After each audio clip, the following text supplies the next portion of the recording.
Hi, I am the co-founder of CrowdSurf, director of events, bass player, video producer, digital director, songwriter, manager of touring, director of content and operations. And you're listening to the Springboard Music Podcast. Andrew Brown currently is on tour with the country artist Morgan Evans. Before that, he played in bars in high school. Yeah, you heard me right. Bars in high school. But over time, he ended up selling all of his equipment and decided to pursue a more traditional career as a therapist. It wasn't until he was already practicing counseling, had a roster of clients, that he fell back in love with music. Take a listen. Did you grow up in Nashville? No. So I am originally from East Tennessee, just south of Knoxville, a little town called Alcoa. Did you grow up going to shows and like admiring specific musicians? I really didn't. Not at least not until probably late high school. So I grew up in the church, and a lot of my musical experience was I played guitar for our youth worship band, and that was like me taking steps into eventually doing this. But it was very much I never had, at least at that point, I had no aspirations to do this. It really wasn't until I ended up joining a band in high school, and we did like the bar scene around sort of South Knoxville. And I really didn't have, it was really, and even in that band, I really wasn't pushing for this. It wasn't until, honestly, my last year of grad school that I started. Oh my gosh. Yeah, it took a bit. I was in and out of bands throughout high school and then throughout college. And then by the last year of college, I just put everything down. I was like, this isn't for me. I'm going to graduate. I'm going to be a therapist or a teacher, whatever I ended up wanting to be. And sold everything I owned, all the basses, all the guitars, everything. And then ended up finding a band in my last 8 months of grad school and just around the bars, and it like lit the fire in me. It's like, I think I could probably do this if I wanted to. I have so many questions because Andrew, I've known you for years and I did not know, like I've known some of the hardships in 2020 and stuff, but I did not know that you sold everything. Also, I didn't know you played in a bar when you were in high school. How did that work? Is that something that other kids can look into doing when they're not 21? Yeah, and it's very much it's a bar by bar scenario, whether or not they'll let underage kids play. In my hometown, there's a couple Mexican restaurants and small local restaurants and bars that they'll stamp your hand, but they'll let you play. And that was some of the best work you can get in learning how to play with people, which is such a big deal, is playing those long 4-hour shifts at a bar where no one's listening to you, no one cares, but you're getting real time playing with real people instead of just sitting in your room playing. And that matters a lot. Well, and it matters to get stage presence because to put on a good show, it's not just a good singer or performer. It's the whole band. Right. It's the whole crew that puts on a good show. So it really gets you comfortable on stage as well when people really aren't paying attention to you anyway. Right. Yeah, exactly. So you thought you were going to go to school to be a therapist. Yeah. And so the original aim was to be a teacher. In my last semester at UT, I decided that's not for me. Went up to grad school in Carson-Newman, and I had a blast. I loved doing therapy. I practiced in East Tennessee, and then when I made the move to Nashville, I practiced here for 8 months until I really got my bearings in music, and it was an absolute blast.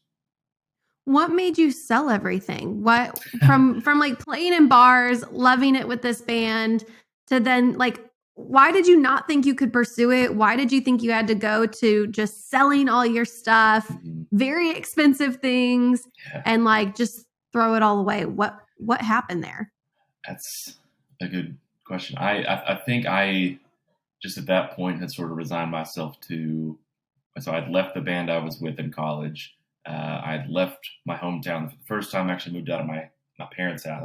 I lived at home through undergrad, so moved about an hour northeast and just kind of, I guess I had to resign myself to this thing. It was been really fun for a while. It's probably just not for me.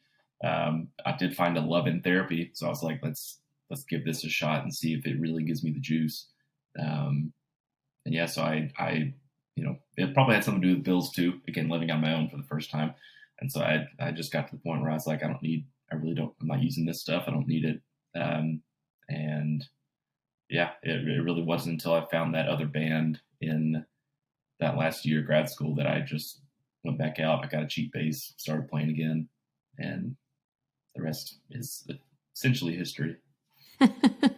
More history to be made too. Sure. When you were playing in high school and in college, was there anyone in your life saying, Andrew, you should really pursue this? Or was it more just like, this is something fun I do, like it's on the side? In the high school band, it was very much we're just having fun. We're making a couple dollars on the side, which is great in high school. The grad school band, they had a very different mindset. They were very much, actually the singer and her brother from that band all moved to Nashville right around the same time I did. So we all moved together, essentially. So they were very much, all of them were pushing, saying, not only could I could do this, but all of them together could do this, and all of us could do this. So I actually played some shows in Nashville as a band, and that broke up pretty quickly. But I think we all stayed and did our own thing. But yeah, the energy with that band was always, we've got something special, which is cool. Did you meet them in grad school or did you meet them at a bar? I met them at a bar. In my time in grad school, I still loved music, so I still go out to the local shows as much as I could. And I just happened to find these guys at, I don't know, somewhere in West Knoxville one night, just with some classmates. And they sounded great. They were playing music I love. So I went and talked to them. I noticed their bass player. This is it's maybe looks bad on me, but I noticed their bass player was not amazing. And I went up after and just sort of dropped a hint. And sure enough, within a couple of weeks, I was playing bass for him. So yeah, that was random happenstance. And you were probably just like, hey, I have some experience. Like, I can fill in. I can do this for you guys on the side. At that point, it wasn't like I'm throwing away my career path.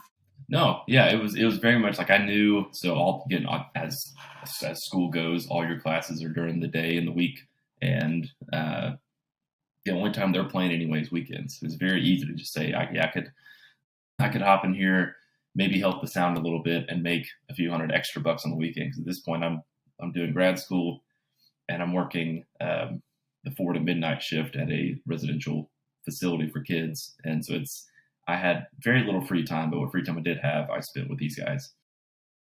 Did you have to audition for that band?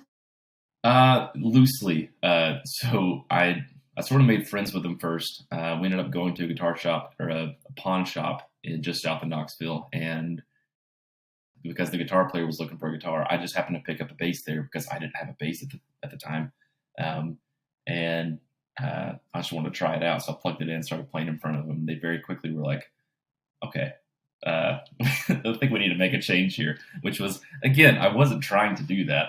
I didn't have a bass. I needed a bass. They just happened to be right in front of me. And so they didn't fire their guy. They moved him to guitar, and he's a great guy. But they just saw that it was maybe a better fit to switch us around a little bit. What advice would you have to somebody who goes into that situation, who's going into an existing band, existing processes, flow, existing goals, and you're coming in the newbie? What are some do's and don'ts? Oh man. Gosh, that's really tough. I mean, I feel like there's a long list of don'ts. And it really depends on the situation, the level of artist. I would say, so with these guys, when I jumped in with them, it was very much like, I'm just doing whatever you guys have been doing. I'm just going to jump in and try to elevate it a little bit, until you ask me for direction or opinions. I won't say a word. And I think that can be a rule of thumb too for any group. If you're coming in as the newbie and these guys already have a flow and they already have momentum building, your job is to come in, and it should be fun to be around. You'd be a good hang, do your homework, show up ready, and when they get comfortable enough with you, you'll have some pull. But I've always been like one of the rules, or one of the things I was taught when I first got here by just some of the first people I knew in town was, should be the last one to talk, but the first one to show up. And so, Oh, that's so good. at rehearsals, you show you're there early, you're set up, you're prepared, and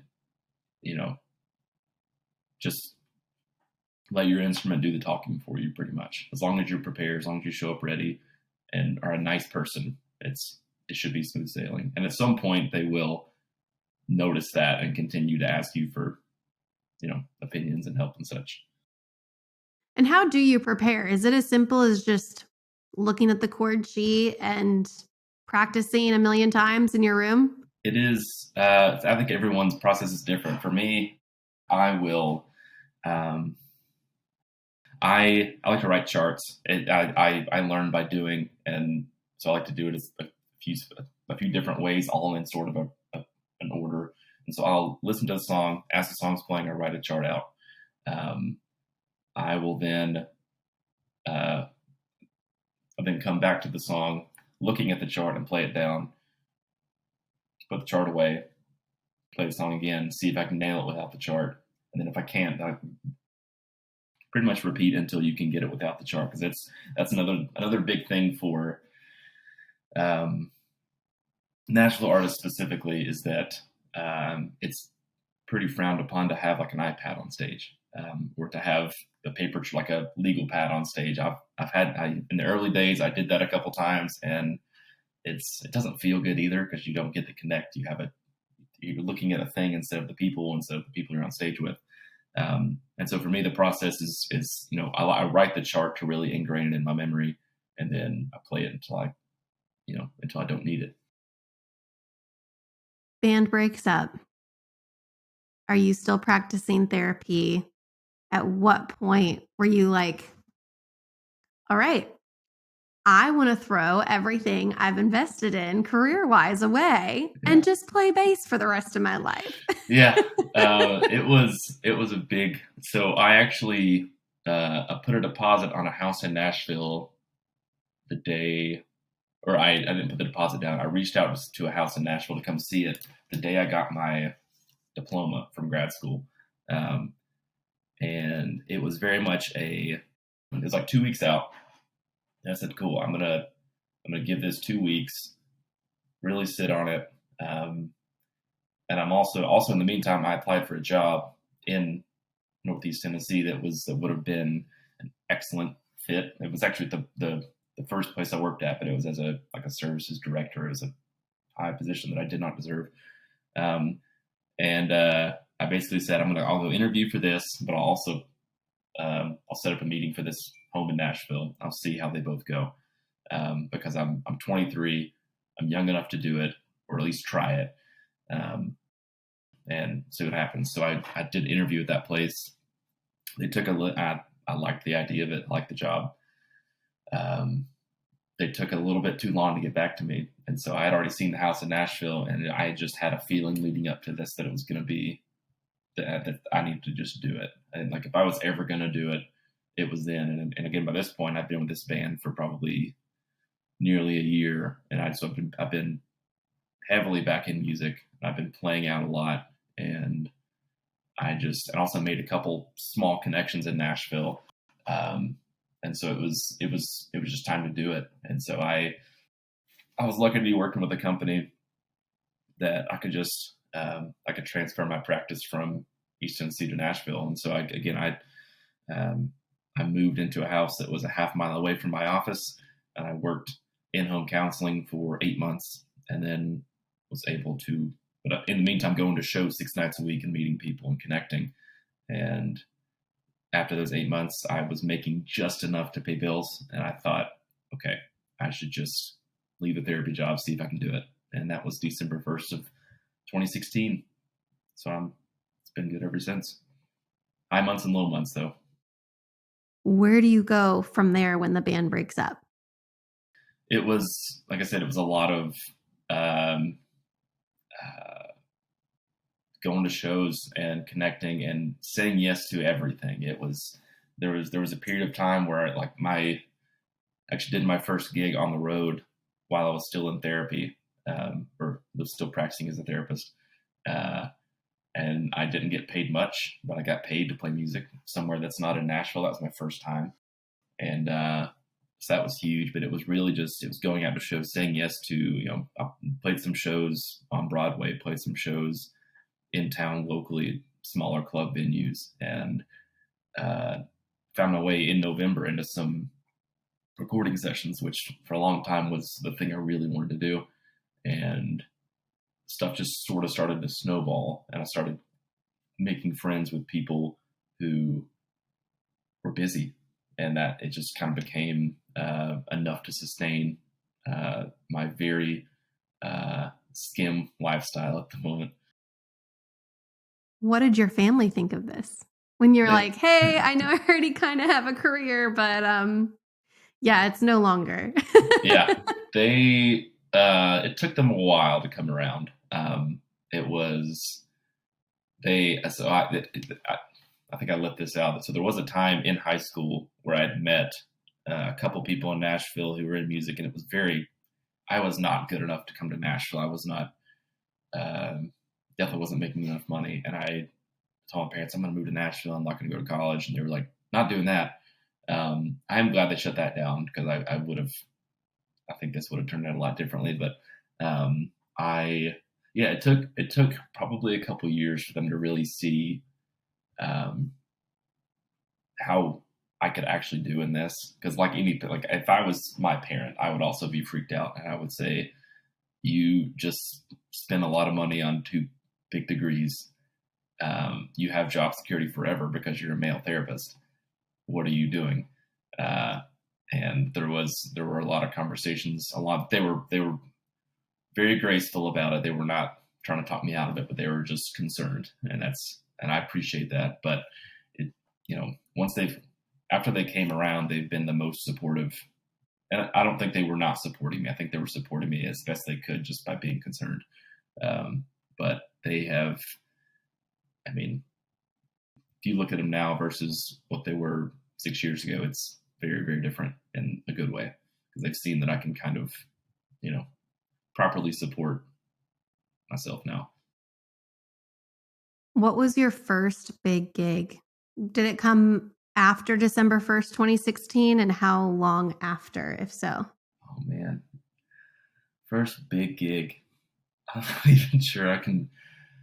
They for sure came after 2016. And I can probably tell you 2 different times. One of them was just being in a recording session with this new group of people I met. Because again, that was in my eyes, that was a huge gig, because that was something that's a hard game to break into in Nashville. You have to be very good. You have to be very fun to be around, and you have to know the right people and be in their good graces. So getting into a session was impossible to begin with, I thought. So that felt huge.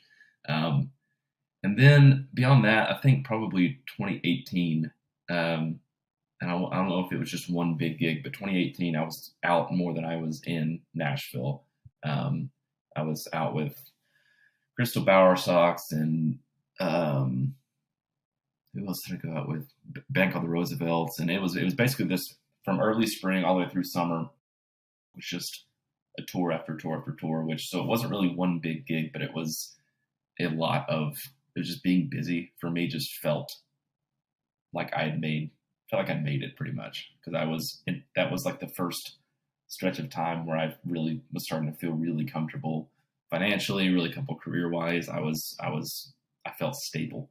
And so as far as like a big gig, I'm not sure I can remember my first one, but I definitely remember just that whole summer being very, very busy and very, very pumped to be busy.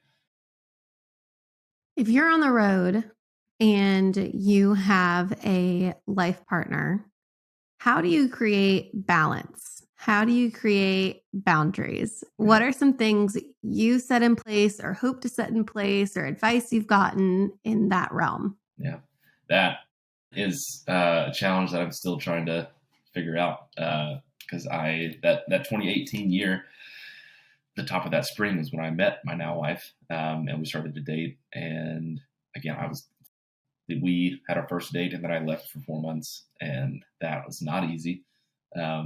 It was a huge testament to this thing having legs, which was great, and obviously it does because she's still around. But I mean, you really do have to make a point to take the time to communicate. I was bad that whole first year, horrible communicating. I would just I'd be in the moment. I'd be in a new city. I'd be out like in Seattle or somewhere, and a couple hours time difference, not thinking about that. I'm just like experiencing a new city, and then I'll look up and I haven't really texted her or FaceTimed her in a few days, and it's like, oh, that's not very good. And so, especially getting out this year with Morgan to Australia and the UK, I had to be very, very aware of that kind of stuff and of the time. The time difference was a killer, but making sure to FaceTime as much as I can, text when she's awake, but and off work and all that kind of stuff. So it's you have to really learn how to communicate extra and over the top, and it depends on the relationship you have. But we like to see each other and talk to each other as much as we can, so it helps to be aware of that kind of stuff. That's a good thing. Oh yeah, I would agree. I don't think that's a bad thing. No, I learned the hard way for sure. Do you still have to practice when you're on the road, or is like the show the reps that you're getting in? It does depend on who you're out with and how many shows and how different they look. In that 2018 bit, a lot of the shows were like a tour would be one night you're playing a 45-minute set, and the next night you're playing a 90-minute set, and so there's a lot of variety. There can be a lot of variety in that kind of stuff. So you basically have to have all the songs ready before you leave, even if you're not playing all of them every night. In all the recent stuff with Morgan, has been very. I mean, it's the same set, it's the same songs pretty much. Even if it's not the same set, we know it so well because we've. It's a band full of pros, and Morgan's a pro, and so it's very. We're ready for whatever variation of these songs can come up. So there's not a lot of practice on the road. It really is because all the reps have been done way before tour, which is great. So you've mentioned Morgan a couple of times. For the listener who may not know who that is, that's Morgan Evans. He is an Australian native, incredible country musician. You've been on the road with him. How long have you been on the road with him? It's been since full time since July of this year. So 6-ish months. Wow. How did you land that? It was purely happenstance. Morgan needed a fill-in bass player for a show in February for the Preds. It was like it was the game the Nashville Predators had at Nissan Stadium, and so because it was an outdoor game, they had like an outdoor sort of music festival thing beforehand, and it was cold. And Morgan, his bass player, a couple days before had something come up. I don't remember what it was, but he couldn't be there. And I knew the drummer, the guitar player from other gigs beforehand. And so word of mouth came true, and they called me and said, hey, can you learn these songs, be at rehearsal in 2 days and play the show in 3 days? And I was like, okay. And so they sent me the tunes. How much time did that take you to practice? Oh, I was lucky to have most of. So I had 2 days to learn everything. The first day I was busy. The second day I was wide open. So I just that second day pounded those songs. It was only 7 songs, I think. It was a quick set, but I wanted to show up to rehearsal very prepared. So I wrote out the chart, played with the chart, played without the chart. So I showed up really ready, and I came out swinging at rehearsal, and it was great. I cut up with him a bit because you got to do that. But they're also just really good tunes, so that made it a lot easier. And then I ended up we played the show. It went really well. And I just assumed that's probably it because they got their full-time guy. I might get another fill-in call, which I'm happy to say yes to, but it's really hard to break into those A and B level camps because then once they have their guys, they don't want to leave, which makes sense. Maybe 2-3 weeks later, I get a call that their bass player is moving on to a different gig, and I freaking out inside. And they asked me about a couple gigs, and I can't do them because I was already booked. Oh no! And it was devastating. And I didn't want to turn down the work I had because it was really, I respected the artist it was with, and I really wanted to work with her. And so I just had to say no. And that was the last I heard of it for a bit. And I was talking to my wife, and I was just thinking, no, I probably won't get that. I'll probably miss that chance, which is fine. They'll come back around, maybe in another form, somebody else. But sure enough, another month goes by. I get another call, and he says, "Hey, we're at a point where we want to pretty much bring you on if you want to do this." And it was a couple months out. They said, this is I think in May, and they said, "Yeah, we're going to start you July 1 and through the end of the year." And by that point, I think I had one thing booked in July, and I was far enough out that I found some coverage for it that I felt good about and said yes. And so we started a lot of rehearsal, and we jumped in and haven't stopped. When you say they called, who's they? So this time it was the drummer, but with each band, everyone has it's either management, the band. So the drummer for Morgan's the band leader, and so typically he's the one in charge of putting together the bands. But Is band leader like a coveted spot? It is. Not everyone wants it, I would say. It's definitely a high pressure spot because you're putting the band together. You are making sure the band knows the songs. You're making sure you should have a hand in the set list order to make it flow correctly. You should have a hand in all these things, and so there's more pressure. It is typically a higher paid position, so they account for that pressure, but it is a lot of pressure. And not everyone's cut out for it. I've only done it once on a smaller level artist. It was fun, but it was a lot to deal with. I can't even imagine. That's a lot of pressure. It's so much, and especially looking at the stages that Morgan's playing, just the pressure on Pete, the drummer, it's a lot. So what is some band member etiquette to the artist? To the artist. Because they have meet and greets, they have their personal life. You're more than likely sharing a bus. You have dressing rooms. You have rehearsals. You're together all the time. You have, food services, which is where catering is. Yeah. What's some band etiquette? Yeah, I mean, so we are very lucky to work for a guy who actually likes being around us. And so that's it. It takes a lot of pressure off of that. Like if we're playing, regardless of where we're playing, he usually has his own green room and we have our green room. But he will always just come into our green room and hang out because he likes being around us, which is, again, amazing. But, etiquette wise, I mean, gosh, that's tough. I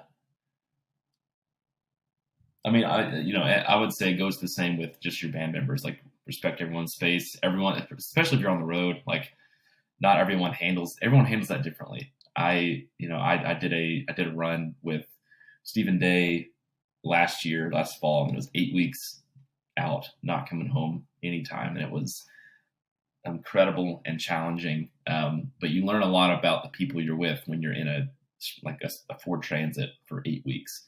And sleeping on couches and that kind of stuff. So you learn a lot about, I'm an introvert. I need my me time to recharge. So people know, I tell them on the front end, I actually told them the Morgan camp on the front end, after Soundcheck, between Soundcheck and show, you just won't see me. I'm just because I leave, walk around the city, find a spot to sit down. And so it is a lot of just learning who you're with, learning, are they like me? Do they need their time? Should I not bother them in these times? Obviously, like you said, like the artists will have stuff like meet and greet, and they have more of a set schedule than we do.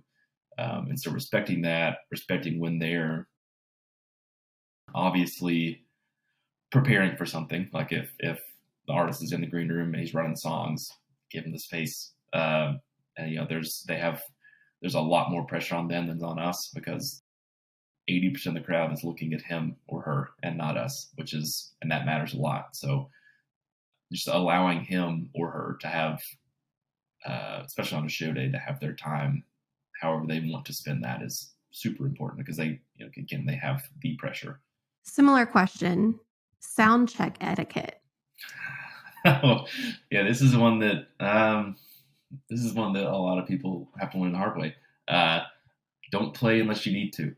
That's the biggest. You'll become a noodler. You will be named the noodler of the group, and no one likes a noodler. It really, you have to. I fully understand a guitar player, bass player. You have to dial in the amps. You have to do that kind of stuff. But you don't need to overplay. You need to, because a lot of times in these high pressure, usually sound checks are rushed. Unless you're headlining a show, you have to get on stage, get loaded, get line checked, get sound checked, and off in about an hour or less, depending on who you're with, what the show is, blah blah blah. If it's a festival, you have way less time.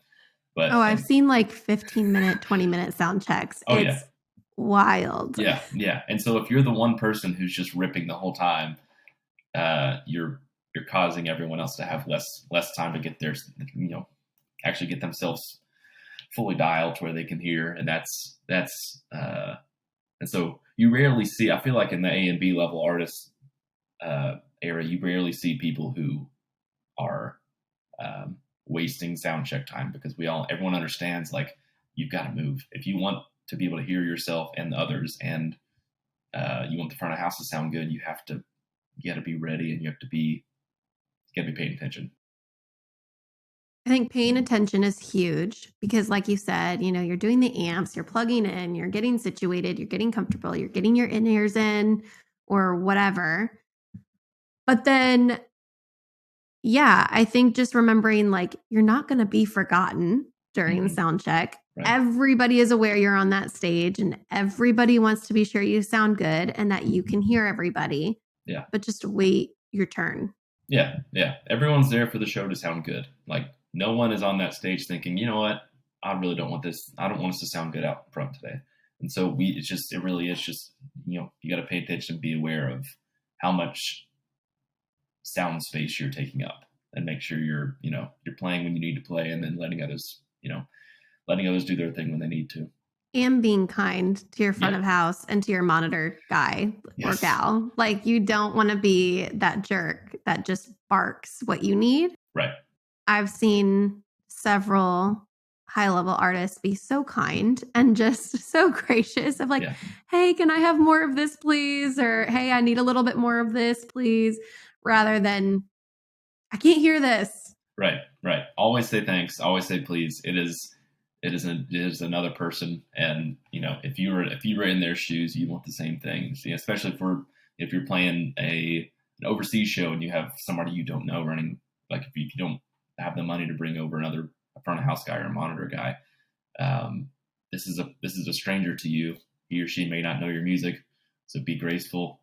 Be forgiving. It's not going to be perfect to start, but you should treat them like they are one of you, because in this moment they are. What is a piece of advice you would give to aspiring musicians who want to do it full time? I would start by saying you should be as good a person as you can be. That sounds really simple, but a lot of people get held back by just either coming off a little selfish, or like that was I would, on that note, I would say start with a relationship and not business. Like, that was the biggest thing of how I sort of built a network while I was still in therapy. Was I would go to shows. If I saw somebody I liked, I would strike up a conversation, ask if I could buy him coffee. And so we started as friends, and then eventually they find out that I played an instrument, and they think, okay, let's try this guy out because he's a nice guy. Or at least he is acting like a nice guy.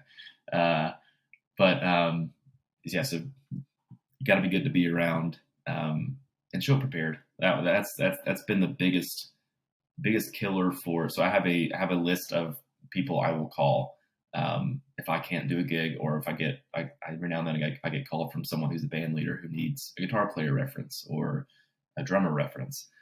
And my list is short on all of those. There's not a lot of people that I would really put my stamp on, because I'm not saying a lot of people are unprepared or not good people.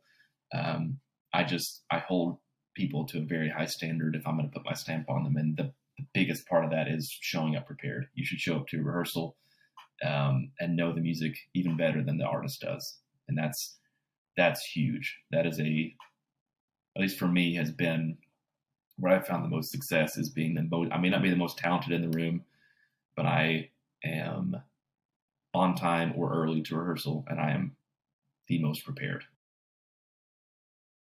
I love what you said about know the music better than the artist. What a good aspiration when you're practicing to really aim for.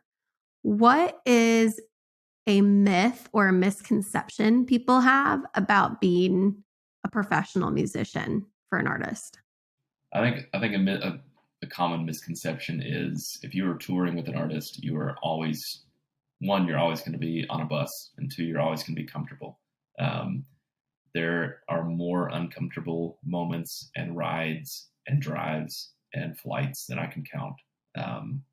And they're not all that way. And now I am on a lot more buses than I used to be, but for a long time I was in 12-passenger vans, I was in Sprinters, I was in the Ford Transit, and so stuff like that you're not going to pop right in unless you're. There are a few small people who sneak in up through the ranks and hop straight onto the bus, but it's very rare. And so there's going to be some moments where you think, man, I definitely, I had the moments and even in 2018, the year that I was very busy, it was busy in a lot of small vans, and my body did not like it. And some of the shows weren't great, and I didn't like that either. And so it's, the misconception is that once you're full-time in music, you're comfortable, you're on, and every month is that way. That's another one that I have amazing months and I have very, very slow months. And there's definitely a seasonality that we don't see as you come into it. And it depends on where you're at too. Like that was the big push for me to get into recording as well as live shows, because the live circuit starts in the spring, ends in the fall, and then the recording starts.